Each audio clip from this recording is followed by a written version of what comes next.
ఒక ఆమె ఊడ్చేసి క్రైస్తవురాలు ఇంటి పక్కకు పడేసేదంటే చెత్త. ఆమె అడిగేదంటే, ఏమమ్మా చెత్త మా ఇంటి దగ్గర ఎక్కువ మాట్లాడకు, మా ఆయన పోలీస్ అంటుందంట.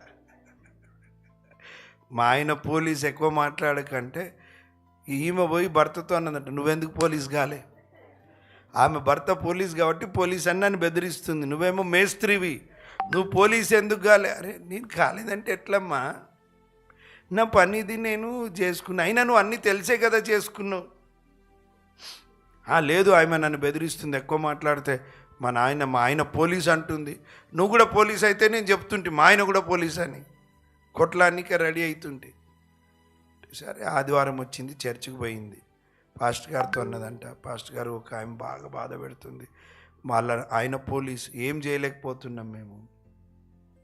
ఒక పని చేయమ్మా, ఈసారి ఆమె వచ్చి చెత్త ఎత్తేస్తుంది కదా, ఆ చెత్త కూడా తీసి నీ చెత్తతో కలిపి చెత్త కుండీలో పడేసిరా. ఆ చెత్త తీసుకొని ఆమె బారేసిన చెత్త తీసుకొని నవ్వుకుంటూ ఆ చెత్త కూడా తీసుకొని నీ చెత్త కలిపి చెత్త కుండీలో పడేసిరా అన్నాడు.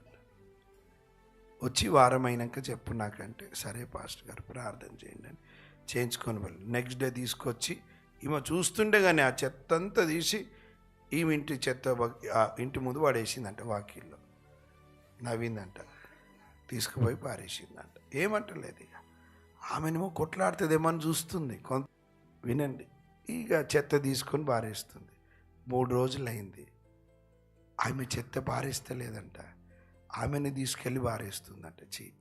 ఇంత మంచిదానికి నన్ను ఏమంటలే పారేసిన, వేరే వాళ్ళు కొట్లాడుతుండే, ఈమె కూడా ముందు కొట్లాడుతుండే, ఏసై బిడ్డ కదా ఇక నేను పారేనని ఆమె చెత్త ఆమె పారేస్తుంది, ఈమె సంతోషంగా ఉంది. ఒకరోజు మళ్ళీ వచ్చిందంట గిన్నె పట్టుకొని, ఏంటి అక్క బాగున్నావా, చికెన్ కర్రీ తెచ్చిన మీకు అంటుందంట. ఎవరు? చెత్తేసే టైమా? చెత్తేసే టైమా? పోలీస్ మా ఆయన అన్నది కదా, ఎందుకులే అక్క పర్వాలేదు మీకు కష్టం కదంటే, ఏం లేదు మా ఆయన పోలీస్, తీసుకో. Love is the most powerful weapon on earth. భూమండలం మీద అతి శక్తివంతమైనటువంటి ఆయుధము ప్రేమ, శాంతము.